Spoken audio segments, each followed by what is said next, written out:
Hello, my loves.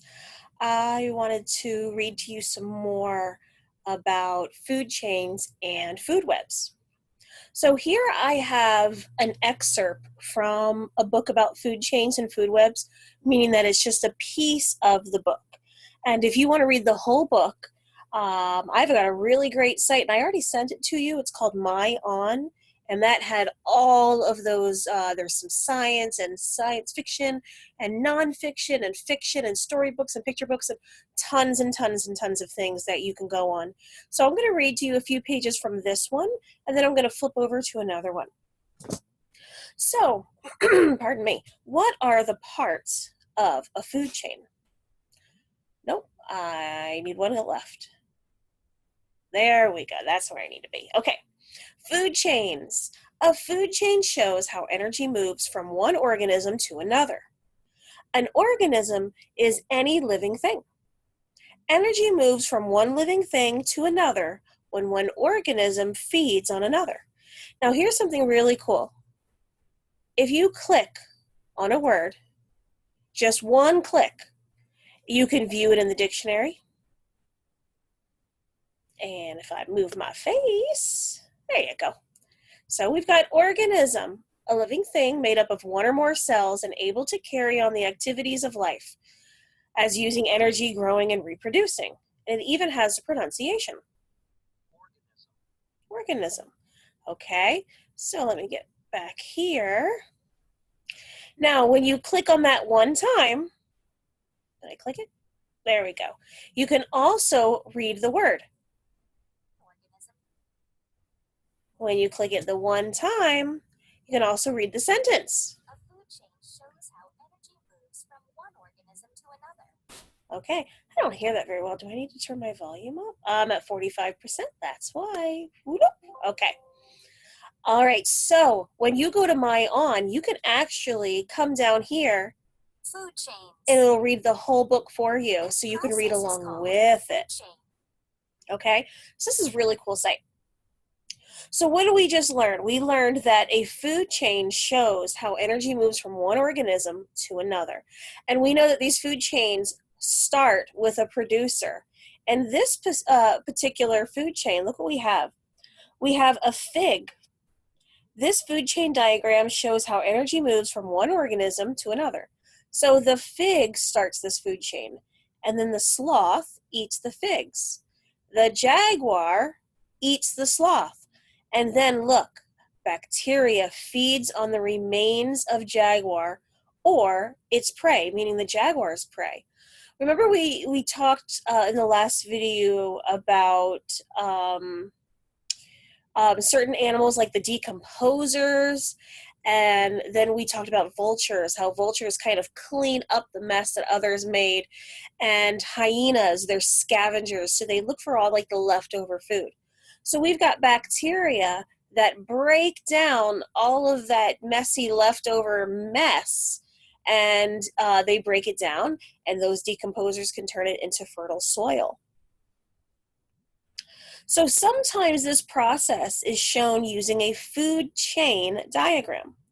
A food chain diagram has a series of arrows. The arrows show the flow of energy. Okay, so these arrows are showing the flow of energy, and it's going from the bottom up.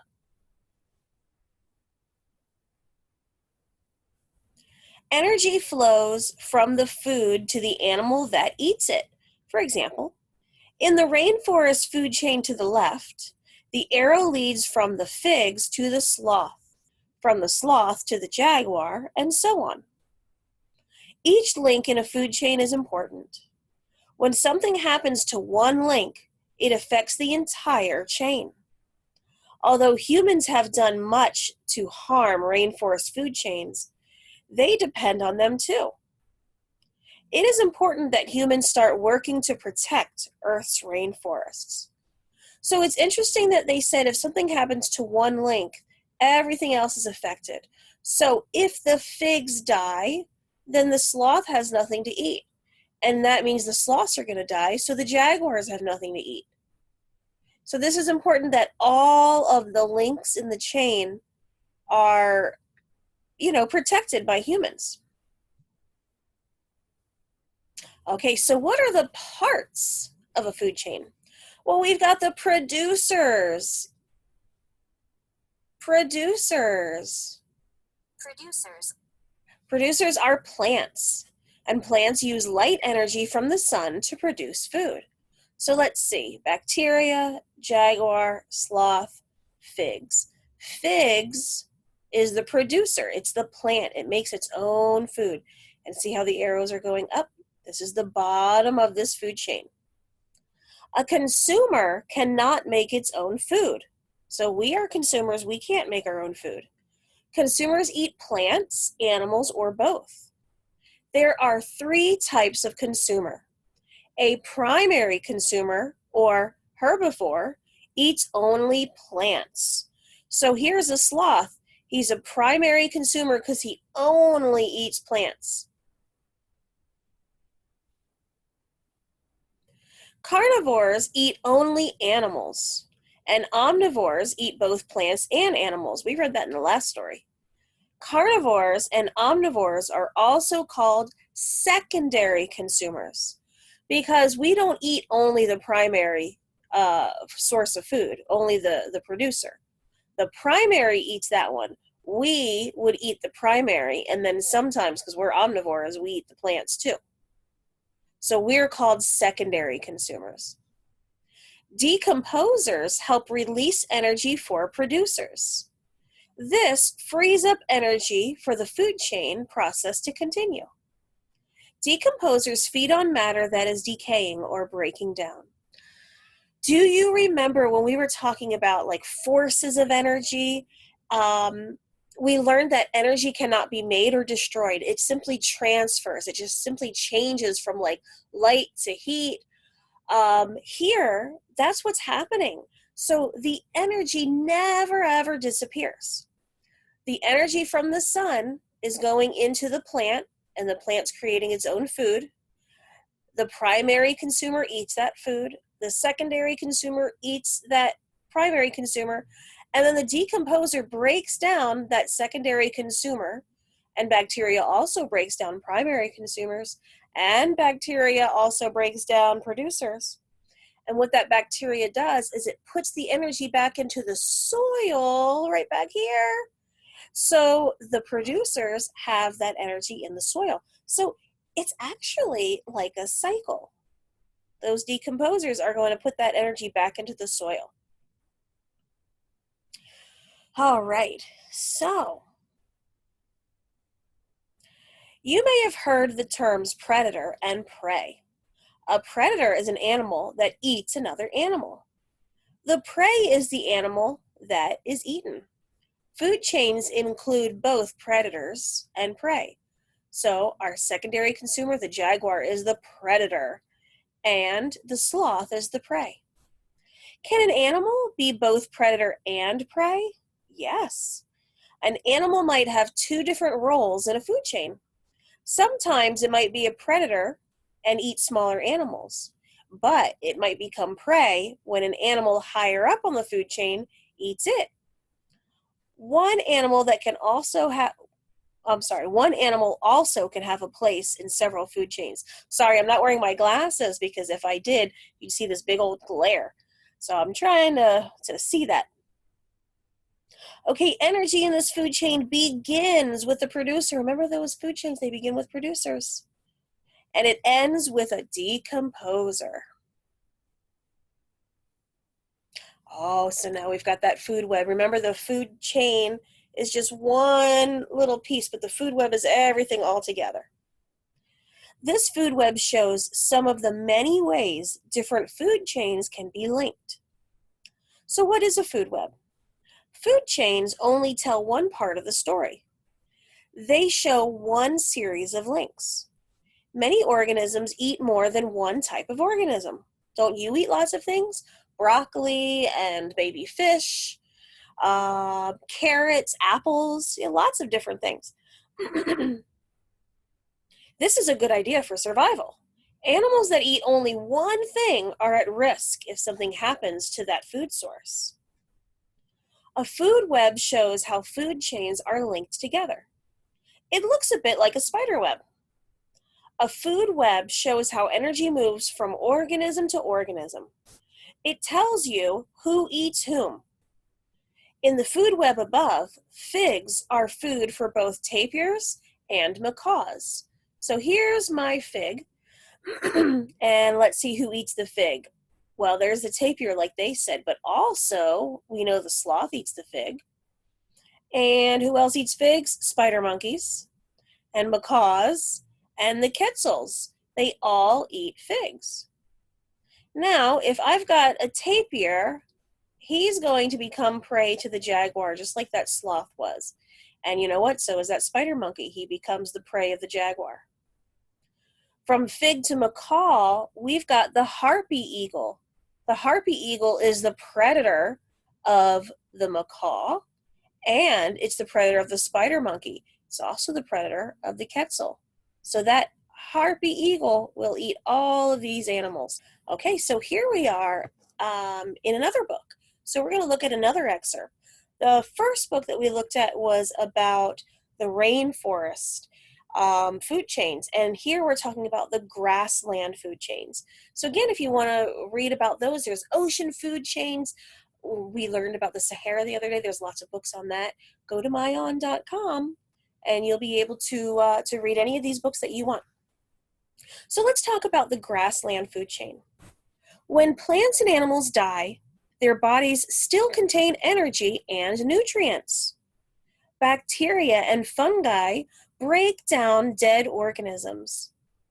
This energy is returned to the soil where it is used by plants, and the cycle begins again. Remember, I told you that food chain is like a cycle, right? Those decomposers will break it down into healthy soil to start that cycle all over again. Reading a food chain. A food chain diagram shows how living organisms are linked together. The arrows that connect members of a food chain show how energy flows from an organism to the organism that consumes it. If something happens to one link of a food chain, it affects the other living things in the chain. Humans are also affected when links are broken in grassland food chains. Although we have done many things to harm them, we can take steps to protect them from more damage. That's true. This is a diagram of a grassland food chain. The arrows show how each member of the chain gets its energy. So we're starting here. Oh, where'd my mouse go? Here we go. We're starting here with pampas grass. This is pampas grass. And then it goes to, is that a Mara? Let's see. Mara. The Mara eats the grass. Let me look that up in the dictionary. Let's see. Oh, no, they don't have a definition for it. Well, that's a Mara. Get rid of that. Okay. So the Mara eats that pampas grass, and then we've got the maned wolf, which hunts that Mara. And then the bacteria break down the dead wolf.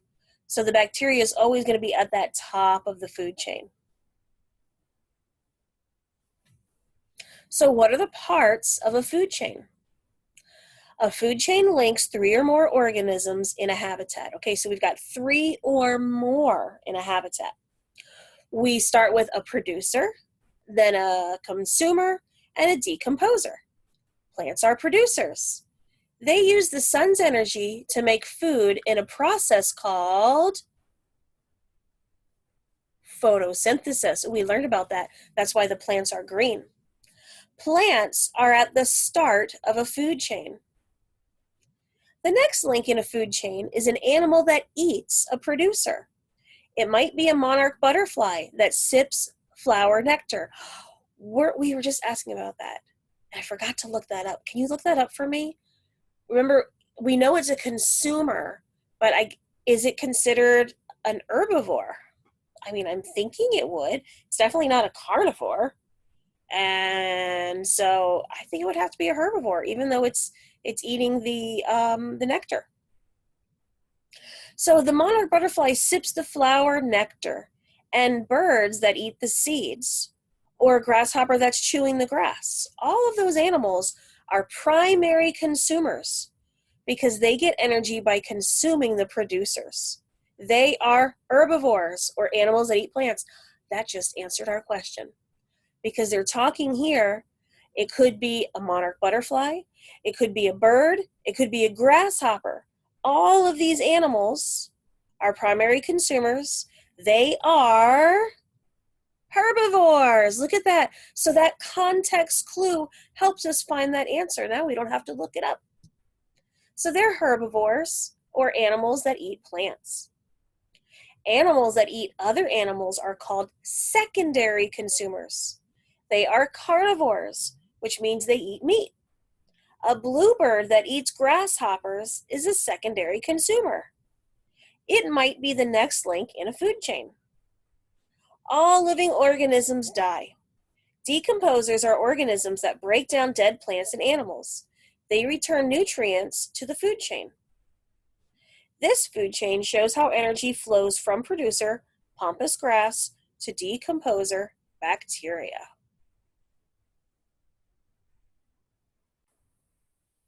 Okay. So let's talk about the food web one more time. Different food chains in the same habitat can be connected as a food web. A food chain follows a single path, showing the flow of energy and nutrients along that chain. But in nature, many organisms eat the same food. A food web is made of several food chains linked together. It shows the different paths energy and nutrients can travel. The arrows in a food web show the flow of energy and nutrients from producers to primary consumers to secondary consumers and to decomposers. The arrows lead from plants to animals that eat the plants to animals that eat animals. So, many food chains exist together to form a food web. We've got pampas grass, and let's see who eats that. A pampas deer. Also, the armadillo. And termites. And is this Orea? Let's see. How do we say that? Rhea? Rhea. Rhea. Look in that dictionary. Let's see. Did it pop up? Cool. A tall, flightless South American bird that resembles but is smaller than the ostrich. So the rhea is like an ostrich. It resembles it, and it's also flightless, just like the ostrich. But this one's from South America. Cool. So we've got pampas grass, the mara eats it, the rhea eats it, termites eat it, and then that pampas deer.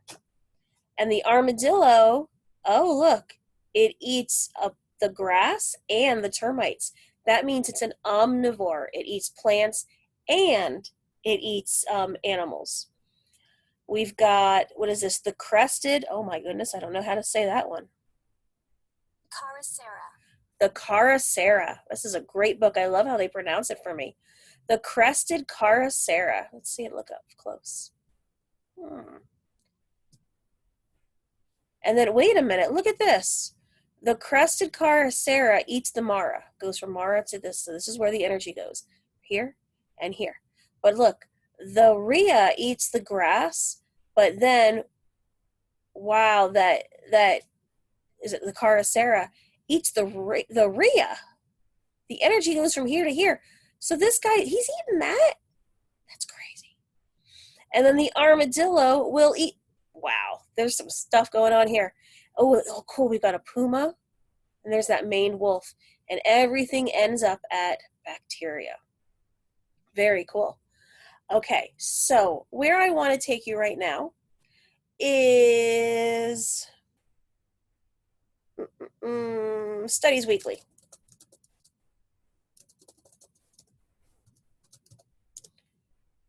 There we go.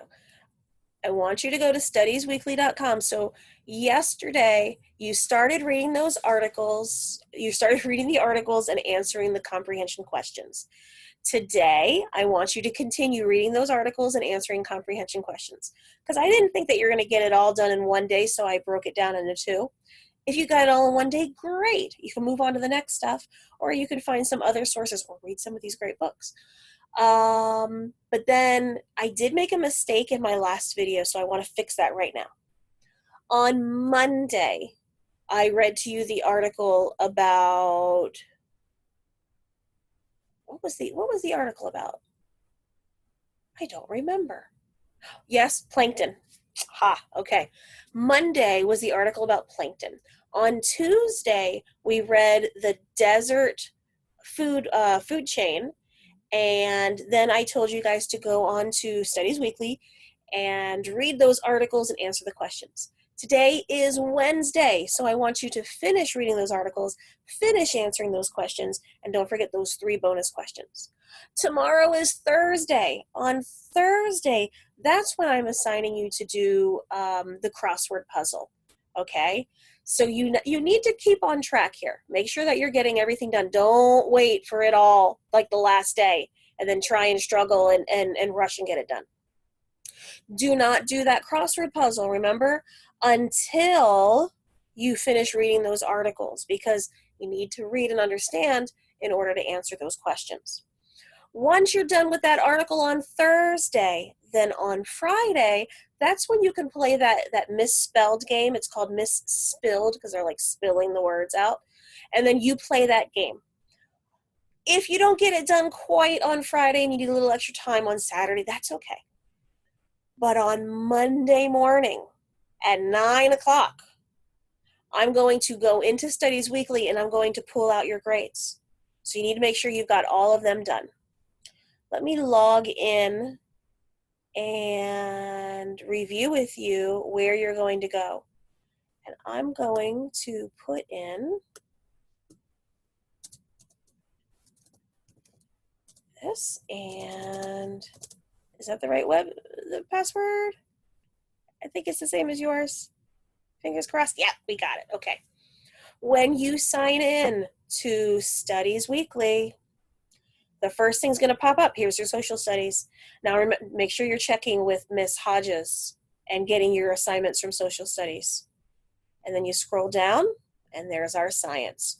So we're on Life Science Week 8. It's actually week 17 in like the whole year of Studies Weekly, but it's Life Science Week 8, and that's what's going to pop up here. So let's see what my page looks like when I get there. Okay. So remember I told you I already put week 8 at the very beginning, so you don't have to go searching for it. It's right here. And mine says continue reading because I didn't get a whole lot done, and I only got a few coins in this newspaper. Okay, so I'm going to continue reading. And don't forget, you need to answer all of those questions. There are 27 questions, and then I need you to do those 3 bonus questions, any 3 bonus questions you want. And make sure that you are in week 8, because when I pull your grades, I'm pulling it from week 8. And if you went and did like week 3, I'm not going to see that. So make sure you're following instructions and you stay on week 8, because that's what we're talking about, food webs and the interconnectivity that we're dealing with, how plants and animals work together. You know, we're interrelated. It's part of a web. Okay, so we've got all of these articles here that I can click on. And I'm going to click here. Why is ecology important? So I'm going to read this article, and just by reading those articles, you get coins. But then you need to answer those questions in order to get your grade, okay? And then let's go to that crossword puzzle, which is not today. Crossword is tomorrow, but you can do it today if you finished all of those comprehension questions and those bonus questions. Okay, let's see. Look, an organism that breaks down other living things when they die. We know this answer. We just read it in 2 of those books. Wow, that's great. So do you see why I need you on week 8? If you were on week 3, you wouldn't know any of the answers because you didn't read them yet. A living thing that eats but doesn't make its own food. You know that answer. We just said it probably A couple dozen times. A living thing that hunts and eats other living things. One example of a very complex land ecosystem. I don't know the answer to this one. I do not know that answer. Maybe because I didn't read the article? I think so. You've got to read the articles first. So yeah, you're super smart and you know some of these answers because we've been reading together. But please read all those articles first, and then you can do your crossword puzzle. And make sure that you do the entire crossword puzzle because it's not going to record if you only do some of it. Okay? All right. Please email me, message me on Class Dojo if you have any questions. Have mom and dad message me. Send me an email. You can go to my webpage, agabroward.org, and there's actually a little spot underneath my picture where it says email, so you can email me anytime you want. Okay, I'm here for you. I love you. I miss you, and I will see you tomorrow. Okay. Happy sciencing. That was really goofy. Sorry, I'm an old lady. I say weird things. Okay, love you. Bye.